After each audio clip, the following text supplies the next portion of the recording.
पाठ करियछु जेपरि लिखा जाय पुणी तुम्हे माने सत्य ज्ञात हेबो और सही सत्य तुम मानकु मुक्त करिवो। संक्षिप्त रे हमें पुनः प्रार्थना पूर्वक प्रभु पाखरे समर्पित हो। स्वर्गीय पिता धन्यवाद विदाय समय हम समस्त तुमठारे समर्पित ए परिवेश को तुम सुचि पवित्र रख पवित्र आत्मा रे हम समस्त को तुम परिपूर्ण कर पिता बुद्धि औषध्य को पवित्र आत्मा को अभिषेक दे तुम कथा कह मंडली हम समस्त को तुम पवित्र वाक्य द्वारा पिता तुम आम मान को आशीर्वाद कर धन्यवाद सहित यीशु के नाम रे मांगुछु आमेन। यूहन्ना लिखित सुसमाचार 8 अध्याय तार 32 पद आमे माने पाठ करियछु। एक अत्यंत गुरुत्वपूर्ण विषय रे प्रभुकर वाक्य हमको प्रकाश करे तुम्हे माने सत्य ज्ञात हेबो और सही सत्य तुम मानकु मुक्त करिवो अर्थात स्वतंत्र करिवो। जदि बंधन रे बंधा हेछु से बंधन रु मुक्त करिवो। जदि आमे दासत्व भाव रे अछु से दासत्वर जीवन रु मुक्त करिवो। प्रभु यीशुकर वाक्य कहे तुम्हें सत्य को जानिबो और से सत्य तुमको स्वतंत्र करिवो से सत्य तुमको मुक्त करिवो। आमे माने चिंता करिबा केउ प्रकार सत्यता जानिबा दरकार एवं केउ प्रकार स्वतंत्रता विषय रे परमेश्वर वाक्य मान को प्रकाश करे। प्रभु यीशु ख्रीष्ट एही वाक्य कहू कहू अनेक जिहुदीय लोक माने थिले आ जो माने प्रभु यीशु ख्रीष्ट को कहिले 33 पद लिखा जाय से माने ताहां को उत्तर देले आमे माने अब्राहम को वंश आ केबे हे कहारी दास होइना हो तेबे तुमे माने मुक्त हेबो बोली तुमे की परि कहउछ। यीशु से मान को उत्तर देले सत्य सत्य मो तुम मान को कहउछि जे कि पाप करे से पापर दास। जेते बेले स्वतंत्र हेबार कथा आसुछि मुक्त हेबार कथा आसुछि ए प्रश्न आसीबा स्वाभाविक विषय अटे। आमे तो कोनसी बंधन रे बंधा हेइ नाहु आमे तो कहार दास नहु तेबे आमे की परि भाबरे स्वतंत्र हेबा स्वतंत्रता काहे की आवश्यक आमे तो स्वतंत्र एई परि चिंताधारा आसीबा स्वाभाविक। प्रभु यीशु ख्रीष्ट स्पष्ट भाव रे कहि देले जे केही पाप करे से पापर दास। पाप मनुष्य जीवन को बांधी की रखिछि पाप मनुष्य जीवन को दासत्व अवस्था रे रखिछि। पाप देखा जाय नाही किंतु पापर परिणाम अछि पापर फल अछि। पाप को जानिबा लोक एकमात्र से होचंती प्रभु यीशु ख्रीष्ट परमेश्वर से आ एई पाप विषय रे अवगत होंती। मनुष्य साधारण मनुष्य पाप को जानि पारे नाही आउ एई परि एक न जानिबा विषय प्रभु यीशु ख्रीष्ट प्रकाश करूछंती जे तुमे माने जेउ माने मध्य पाप करंती से माने पापर दास आउ से दासत्वरु स्वतंत्र हेबार आवश्यक रहिछि।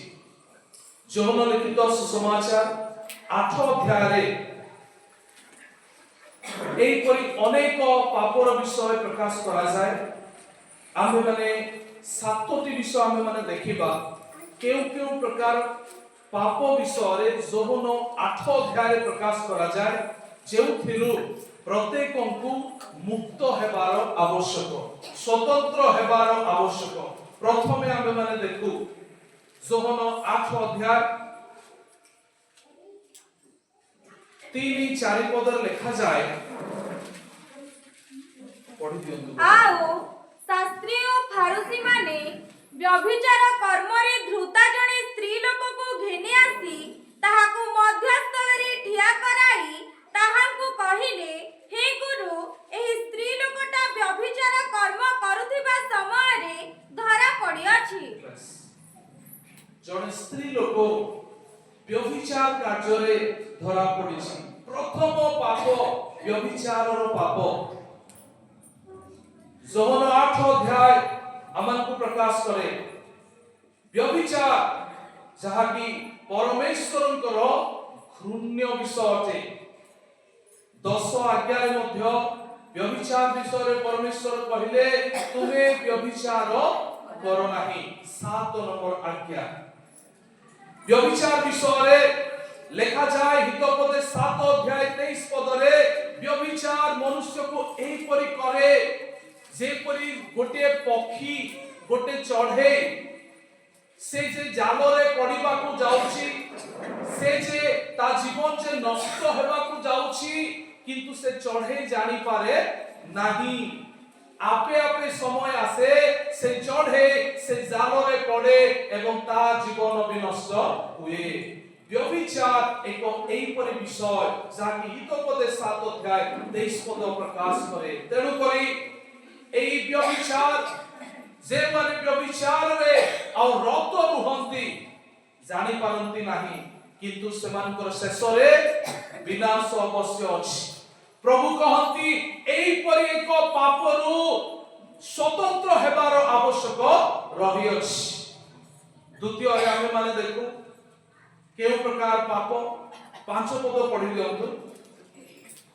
ଏହିପରି ଲୋକମାନଙ୍କୁ ପଥର ଫୋପାଡ଼ି ମାରିବାକୁ ମୋଶା ଆମ୍ଭମାନଙ୍କୁ ବ୍ୟବସ୍ଥାରେ ଆଜ୍ଞା ଦେଇଅଛନ୍ତି, ତେବେ ଆପଣ କଣ କହୁଅଛନ୍ତି? ଦ୍ୱିତୀୟରେ ଆମେମାନେ ଦେଖୁ ବ୍ୟବସ୍ଥା।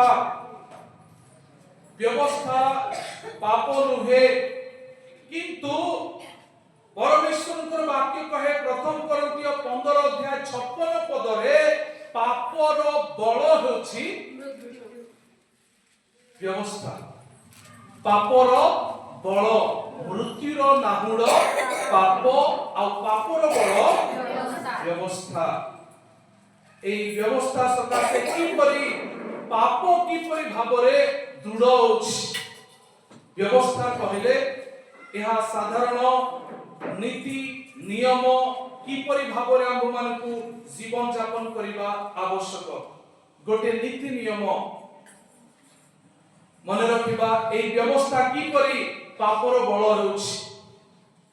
ମନେ ରଖୁ, ବ୍ୟବସ୍ଥାରେ ଦୟା ନଥାଏ। ପ୍ରଭୁଙ୍କର ବାକ୍ୟରେ ଲେଖା ଅଛି, ଯେବେ ତୁମେ ବ୍ୟବସ୍ଥାକୁ ଆଉ ତୁମେ ପ୍ରୟୋଗ କରୁଛ, ସେହି ସମୟରେ କାହାକୁ ତିଳେ ମଧ୍ୟ ତୁମେ ଦୟା ଦେଖାଇବ ନାହିଁ। ବ୍ୟବସ୍ଥା ଯେତେବେଳେ ଆଉ ତାହା ପ୍ରୟୋଗ କରାଯାଉଛି, ସେହି ସମୟରେ ବ୍ୟବସ୍ଥାରେ ଟିକେ ମଧ୍ୟ ଦୟା ନାହିଁ। ତାର ଗୋଟେ ଉଦାହରଣ ହେଉଛି ସମୀରଣୀୟ ପଥିକ। ଯେତେବେଳେ ସମୀରଣୀୟ ପଥିକ ଜେରୁସାଲେମରୁ ଜିରିହୋକୁ ଯାଉଥିଲେ, ସେହି ସମୟରେ ଡକାୟତ ମାନଙ୍କ ହାବୁଡ଼ରେ ପଡ଼ିଲେ। ଡକାୟତ ମାନେ ସେହି ସମୀରଣୀୟ ପଥିକକୁ ମାଡ଼ ମାରିଲେ, ତାର ଯାହା ଥିଲା ସବୁ ଛଡ଼ାଇ ନେଲେ ଏବଂ ସେହି ପଥିକକୁ ଦରମରା ଅବସ୍ଥାରେ ଛାଡ଼ିକି ଚାଲିଗଲେ। ଆଉ ସେ ପଡ଼ିଛି, ପୁରା ମରିଯିବା ଅଭିପ୍ରାୟରୁ ସେ ଲୋକ ପଡ଼ିଛି। সেই সময় কি আসিলা? যাজক আসিলা।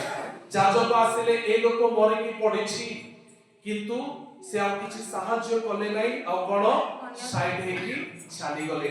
যাজকଙ୍କ পরে কি আসিলে? লেবীয় আসিলে। সে মধ্য দেখিলে এবং সে মধ্য সাহায্য কলে নাই, ছাড়িকি পলাইলে।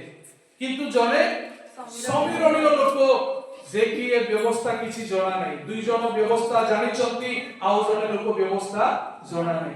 যাকু ব্যবস্থা জনা নাই সে যাই কি সাহায্য করুছি, কিন্তু ব্যবস্থা জানিবা লোক মানে সে মানে দয়া দেখাও নাহান্তি। তার কারণ যেহেতু মানে ব্যবস্থা জানিছন্তি, আউ ব্যবস্থা কহে কোনসি মৃত শবকু কেবে স্পর্শ কর নাই, তুমি যদি স্পর্শ করিব তুমি অশুচি হেইছিব। ଆଉ এই ଲୋକମାନେ କାହିଁକି ଦୟା ଦେଖାଉ ନାହାନ୍ତି?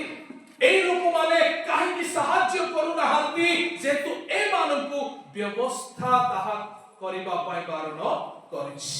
ବ୍ୟବସ୍ଥା ଅନୁସାରେ ଆଉ ଏହିପରି मरी पड़िथिबा लोकକୁ ଯଦି ସ୍ପର୍ଶ କରିବେ ତେବେ ଅଶୁଚି ହେଇଯିବେ।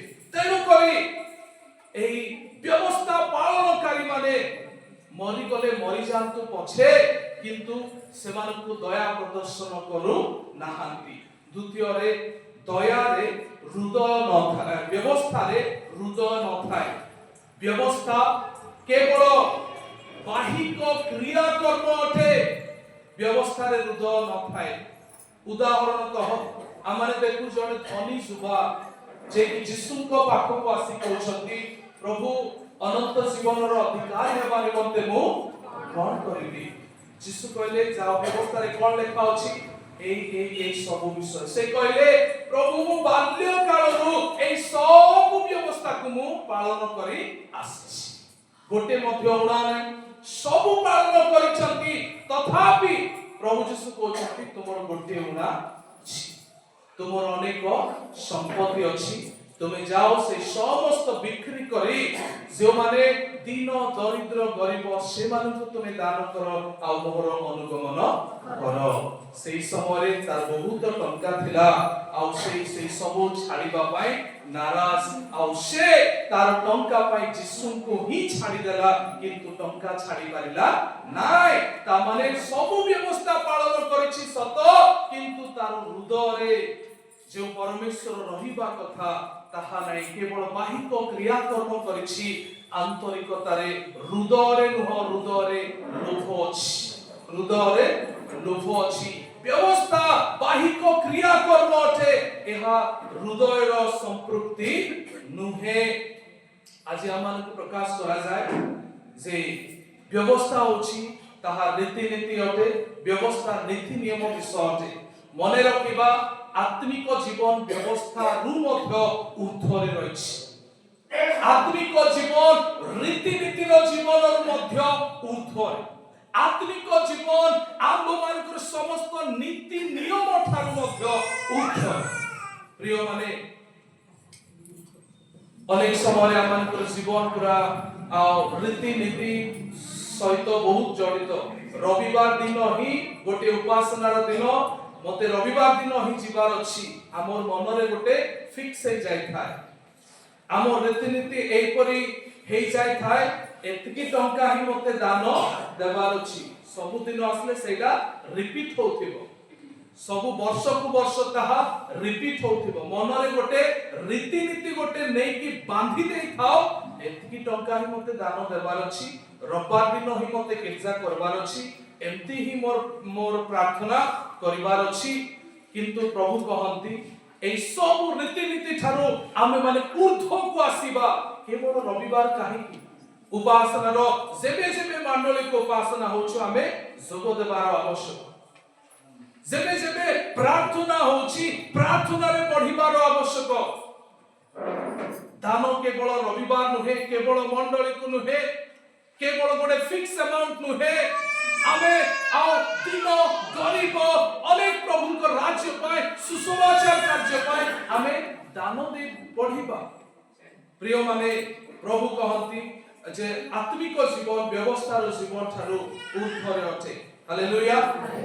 तृतीय पाप आमे यौवन 8 रे आमे देखिबा को पाओ 6 पद रे से माने जे परी ताहांका विरुद्ध रे अभियोगर कारण पाई पारंती, एथि निमंते से माने ताहांको परीक्षा करिबा उद्देश्य रे एहा कहिले।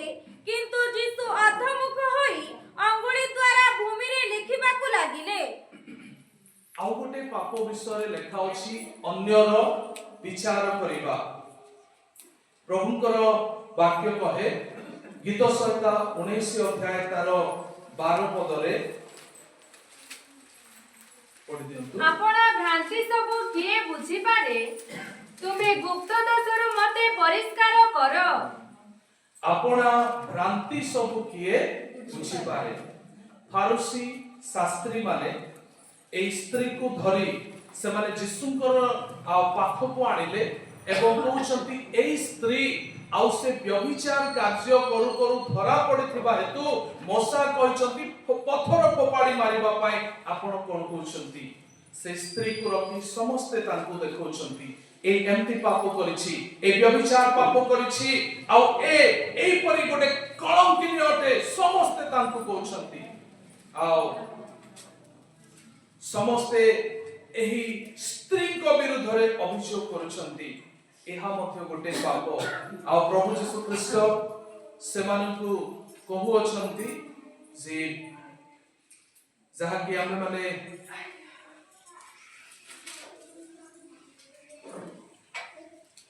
ସାତ ପଦ ମାତ୍ର ସେମାନେ ତାହାଙ୍କୁ ପୁନଃ ପୁନଃ ପଚାରନ୍ତେ ସେ ମସ୍ତକ ଉତ୍ତୋଳନ କରି ସେମାନଙ୍କୁ କହିଲେ ତୁମମାନଙ୍କ ମଧ୍ୟରେ ଯେ ନିଷ୍ପାପ ସେ ପ୍ରଥମରେ ତାକୁ ପଥର ଫୋପାଡୁ।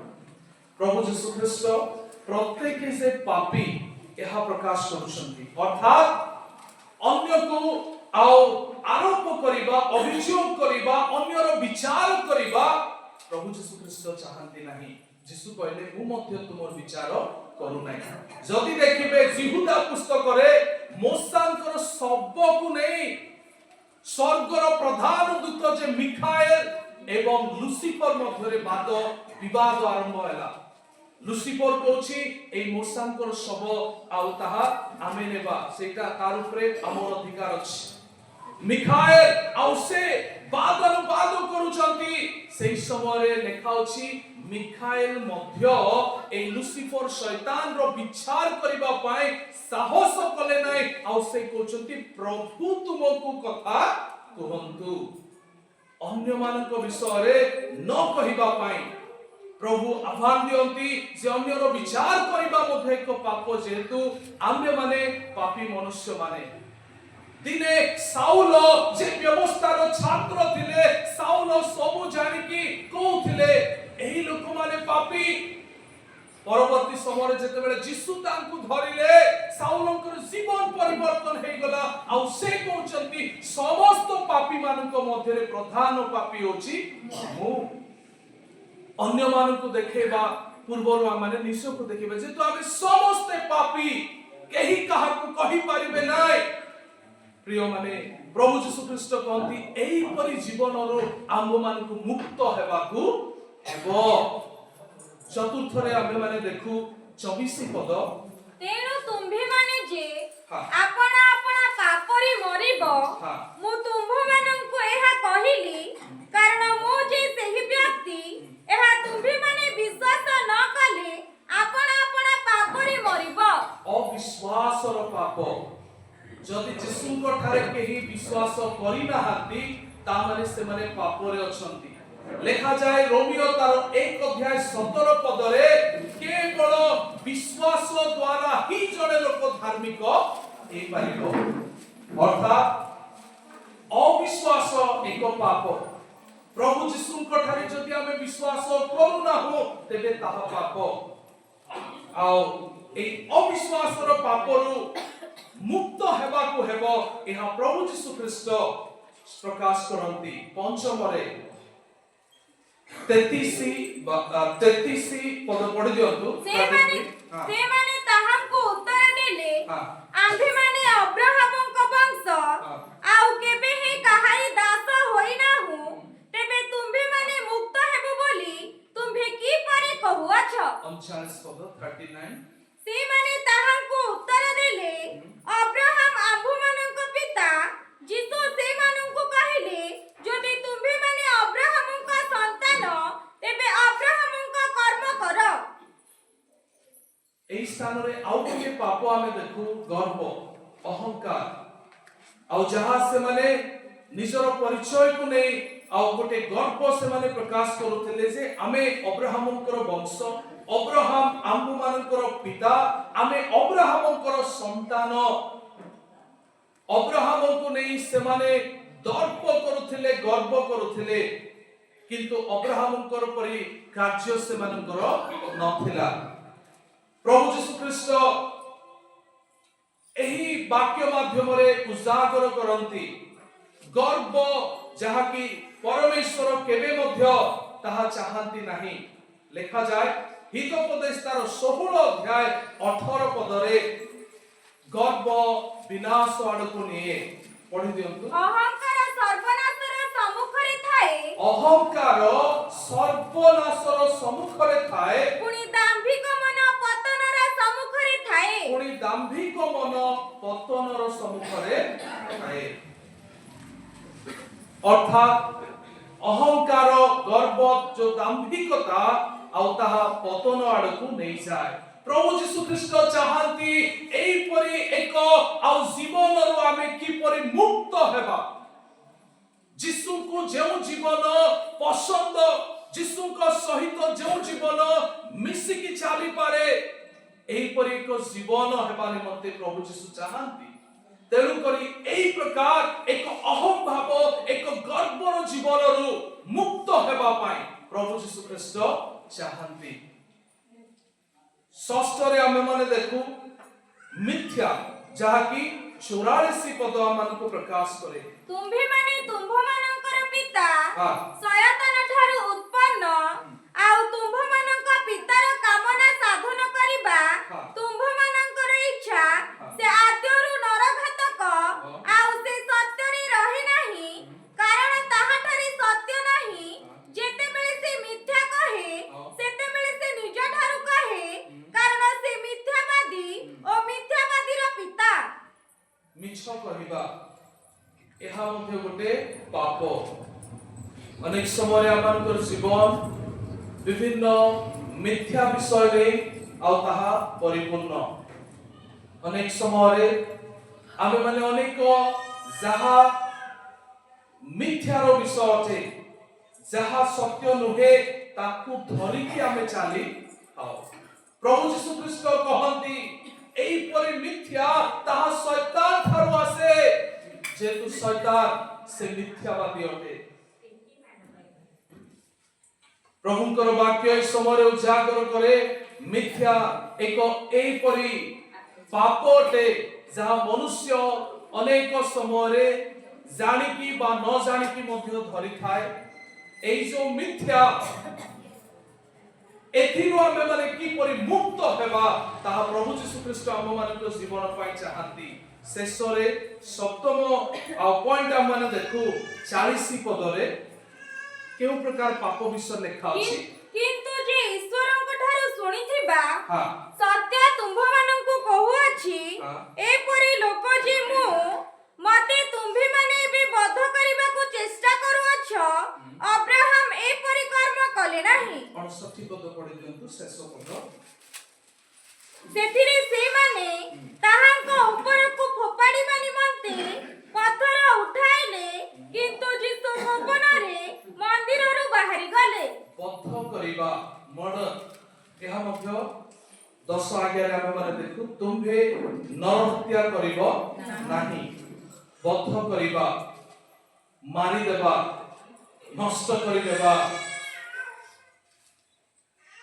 ପ୍ରଭୁ ଯୀଶୁ ଖ୍ରୀଷ୍ଟ ଏହିପରି ଏକ ଜୀବନରୁ ମୁକ୍ତ ହେବା ନିମନ୍ତେ ଚାହାନ୍ତି। ଯୌବନ ଲିଖିତ ସୁସମାଚାର 8 ଅଧ୍ୟାୟରେ 7ଟି ପାପ ଆମେ ମାନେ ଦେଖିଲୁ। ପ୍ରଥମେ ଆମେ ମାନେ ଦେଖିଲୁ ଯେ ବ୍ୟଭିଚାରର ପାପ। ପ୍ରଭୁ ଯୀଶୁ ଚାହାନ୍ତି ବ୍ୟଭିଚାରରୁ ଆମେ ସ୍ୱତନ୍ତ୍ର ହେଉ, ନଚେତ୍ ବିନାଶ ଅବଶ୍ୟ ଅଛି। ଦ୍ୱିତୀୟରେ ଆମେ ମାନେ ଦେଖିଲୁ ବ୍ୟବସ୍ଥା ବା ଏକ ରୀତିନୀତିପୂର୍ଣ୍ଣ ଜୀବନ। ରୀତିନୀତିପୂର୍ଣ୍ଣ ଜୀବନରେ ଆତ୍ମିକତା ସାକାର ହୁଏ ନାହିଁ।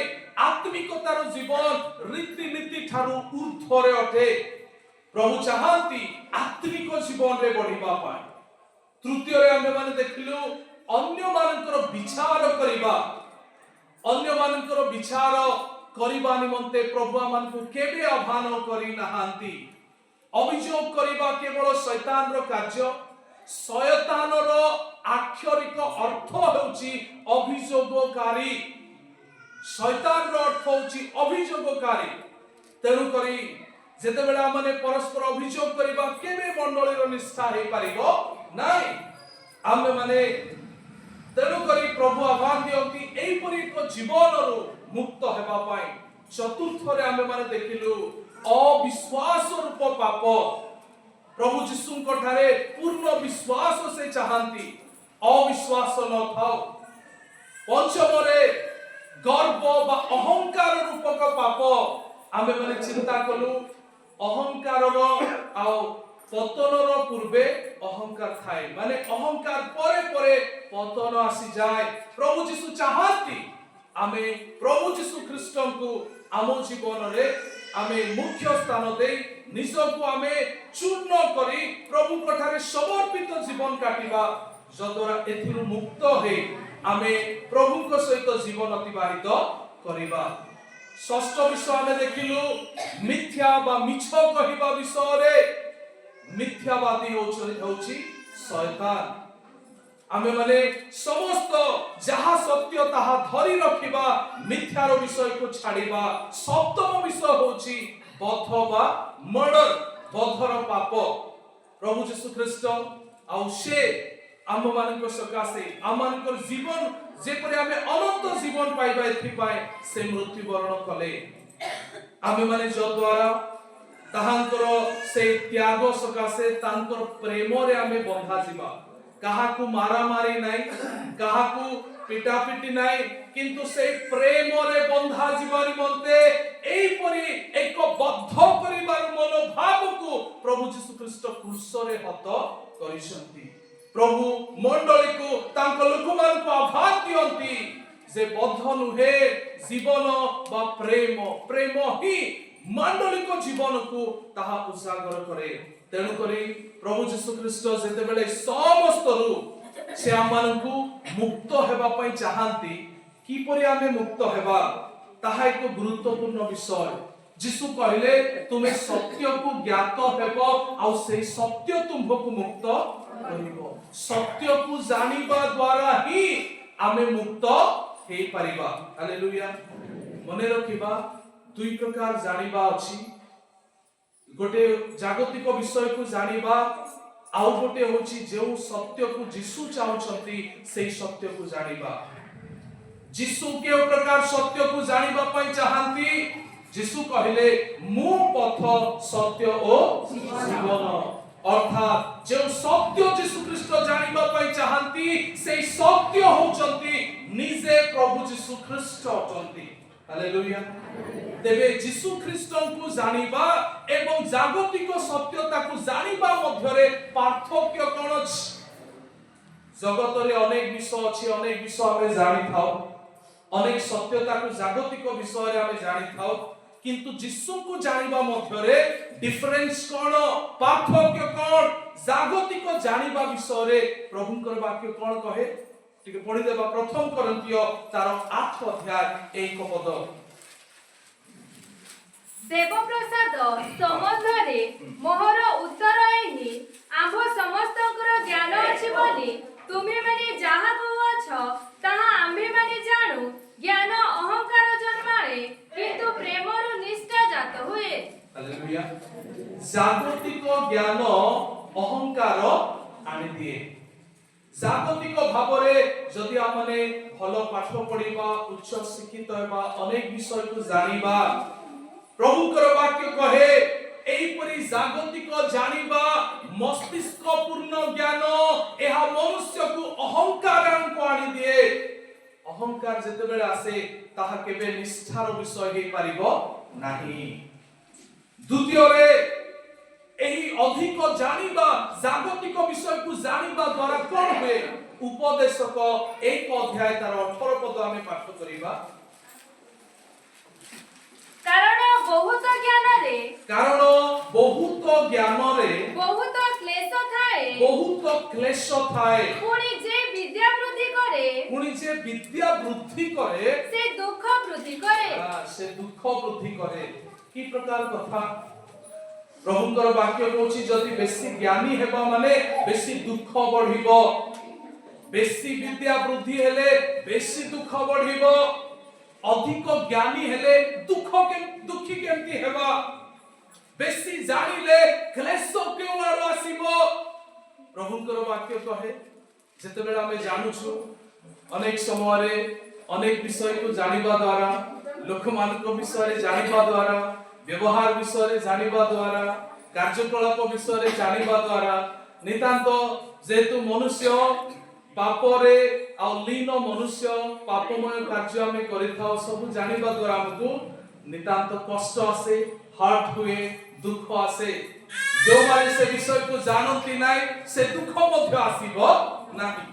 बेसी जानुथिबा द्वारा आम जीवन बहुत दुखपूर्ण हुए क्लेश आसे जागतिक भावरे जेते सब जानिबा ए समस्त हेड नॉलेज मने रखिबा जागतिक प्रत्येक विषय एहा मनरे आमे धारण करिबा मनरे से सब ज्ञान आसीबो किंतु मने रखिबा मनर ज्ञान लोकमानकु परिवर्तन करि पारिबो नाही मन केवल ज्ञान अटे मन परिवर्तन करे नाही किंतु हृदय परिवर्तन करे जागतिक पाठ जागतिक ज्ञान आम मन को आमर हेड नॉलेज को ताहा बढ़ाई देबो आमर जीवन किंतु परिवर्तन हेबो नाइ तेणु करी डिफरेंस एई स्थान रे आसुची जेते बेले आमे प्रभु यीशु को जानछु यीशु को विषय रे जानछु से यीशु को ज्ञान हेड नॉलेज को आसे नाइ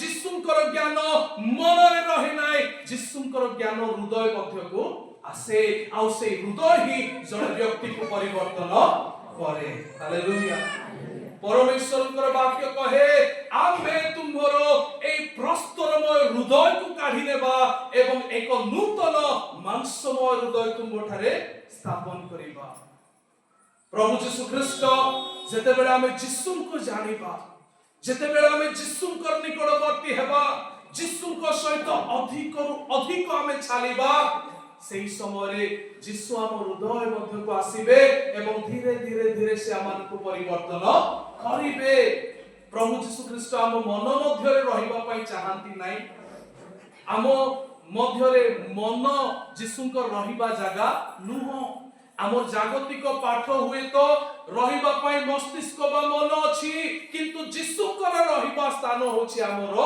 हृदय अटे प्रभु यीशु ख्रीष्ट को जेते बेले आमे यीशु को सहित समय अतिबाहित करिबा यीशु को अधिक जानिबा द्वारा आम्हे माने आमानकर जीवन परिवर्तित हेबो हालेलुया प्रभु यीशु ख्रीष्ट आमानकु एई समय चाहंती जे आम्हे माने प्रभु यीशु ख्रीष्ट को सहित जीवन अतिबाहित करिबा केवल रीतिनीति पूर्ण नुह आमानकर प्रार्थना जीवन आम्हे माने अधिक बढ़ाइबा घरे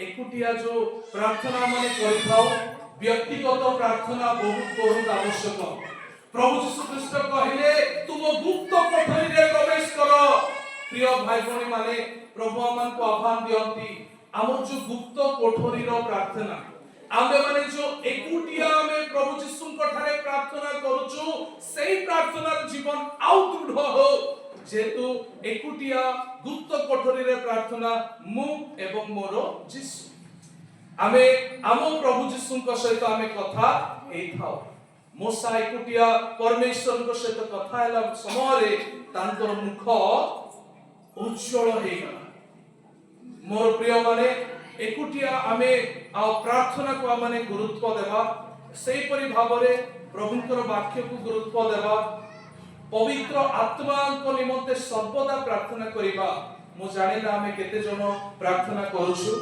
हमर प्रार्थना रे कोन निश्चय आमे हमर परिवार पय प्रार्थना करूछु पिला मानकर पय हमर भविष्य पय प्रार्थना करूछु किंतु गोटे विषय सब बेले बेसी इंपोर्टेंट बा गुरुत्व ता होछि पवित्र आत्मा को पय प्रार्थना प्रभु यीशु ख्रीष्ट कहले तुमे मागो जदि तुमे मागिबो तुमर स्वर्गस्थ पिता केते अधिक परिमाण रे पवित्र आत्मा तुम मानकु न देबे पवित्र आत्मा को हमें मागिबा जदि आज जा हमें पवित्र आत्मा को मागी ना हूं एई समय रे प्रभुकर वाक्य द्वारा हमें निज को सचेतन करिबा जे हमें पवित्र आत्मा को प्रत्येक प्रार्थना रे प्रभु पवित्र आत्मा रे तुमे बढ़िबा पाई मते सहाय्य करो पवित्र आत्मा को हमें मागिबा दिने एही जो साउल थिले पाउल हेले साउल से बेसी पढ़ा पढ़ी लोक बहुत तार अनेक सर्टिफिकेट्स अछि साउल से व्यवस्थार छात्र सब से व्यवस्था पाई प्रभुकर पाई उद्योगी मध्य थिले से भाबुतिले मु धार्मिक जे तुम मु व्यवस्था पालन करूछि जो दिन यीशुଙ୍କ सहित तांकर साक्षात हेई गला तांको मनर समस्त जागतिक चिंता छाली गला अनेक बंधन थिला साउलଙ୍କ जीवनरे गर्भर बंधन थिला मु बहुत शिक्षित मु बहुत जाने मु बहुत पढ़ा लिखा मोर उच्च शिक्षित प्राप्त व्यक्ति तार गोटे गर्व थिला साउल भाबुथिले मु धार्मिक तार आत्म धार्मिकता मध्य थिला साउलଙ୍କ जीवन रे अनेक विषय थिला किंतु जो दिन से जिसुଙ୍କ सहित सम्मुखा सम्मुखी हे गले जिसु जणाई देले जे बाबू तोरे सर्टिफिकेट तोरे पढ़ा लिखा तोर ए सब किछि मात्र लाभ नाही निजे बगे से कहिथिले ए समस्त केवल आवर्जना मात्र से कहले कि सबु पापी मान ठारे मुहि प्रधान पापी परमेश्वर वाक्य कहे अपना भ्रांति किए बुझी पारे प्रभु यीशु ख्रीष्ट कहले जो आत्मा आसीबे से आत्मा ही ए समस्त विषय प्रकाश करिवे तेनु करी आसु आमे प्रभुंकर वाक्य रे प्रार्थना रे आत्मिक जीवन रे जते बेले बढ़िबा धीरे धीरे प्रभु आम्भ मानको विषय रे आम्भ मानको ज्ञात कराइबे तेनु करी जद्वारा आमे प्रभुंक सकाशे बढ़ी पारिबा जिसु गोटे कथा सुंदर कथा कहले जदि तुमे मते जानंत मते प्रेम करंत से 8 अध्याय लेखा अछि जदि जिसु को जानिबा द्वारा जिसु को सहित प्रेम रे पड़ी जिवे मोर प्रिय माने जिसु को सहित प्रेम हे जीवो प्रभु यीशु ख्रीष्ट कहले जदि तुमे मते जानंत तुमे मते मोर प्रेम रे पड़ी थांत प्रभु आमान को आशीर्वाद करंतु प्रभु आज आह्वान दियंती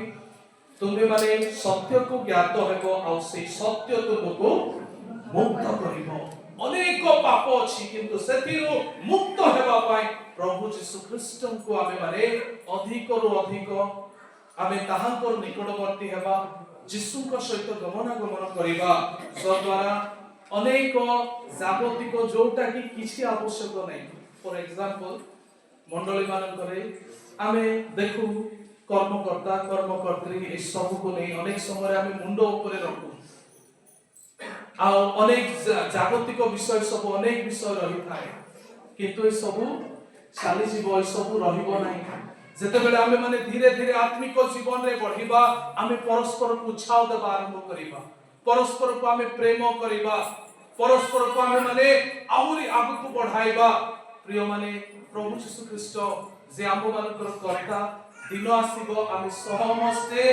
समस्तकर गोटिए लक्ष्य गोटिए स्थान हेबो ताहा अछि स्वर्गीय राज्य हालेलुया आ कोनोसी मंडली जागतिक मंडली रहिबो नै केवल एकमात्र मंडली एकमात्र परिवार समस्त गोटे नाम रे परिचित हेबा प्रभु यीशु ख्रीष्टकर हालेलुया प्रभु तेनु करी आह्वान दियंती जागतिक समस्त बंधनरु आमने मुक्त हो आमे जिसुंक निकटवर्ती हेउ जिसुंक देखो जिसुंक आमे माने हृदय रे धारण करू जद्वारा आमे आनंद रे रहिबा खुशी रे रहिबा प्रभुंक सहित एन्जॉय करिबा प्रभुंक सहित गमनागमन करि पारिबा प्रभु आमे समस्त को आज नई समस्त वाक्य द्वारा आशीर्वाद करନ୍ତୁ आसंतु संकीर्तन रे प्रार्थना करिबा स्वर्गीय पिता धन्यवाद दउछु सुंदर समय अवकाश पाई हालेलुया तुम नाम जय हो पिता तुमे जे आम मानकर सहवर्ती ईश्वर तुमे वाक्य रूपी परमेश्वर तुम वाक्य जेपरि आम माने धारण करिबो पिता तुम वाक्य पथरे चलिबो दया करि साहाय्य करो प्रार्थना करूछु हम मंडली को विशेष करी तुमे आशीर्वाद करो आमे समस्त को संदेश सहवर्तीबो धन्यवाद से प्रार्थना करी प्रभु यीशु नाम रे मांगो पिता आमेन आसतु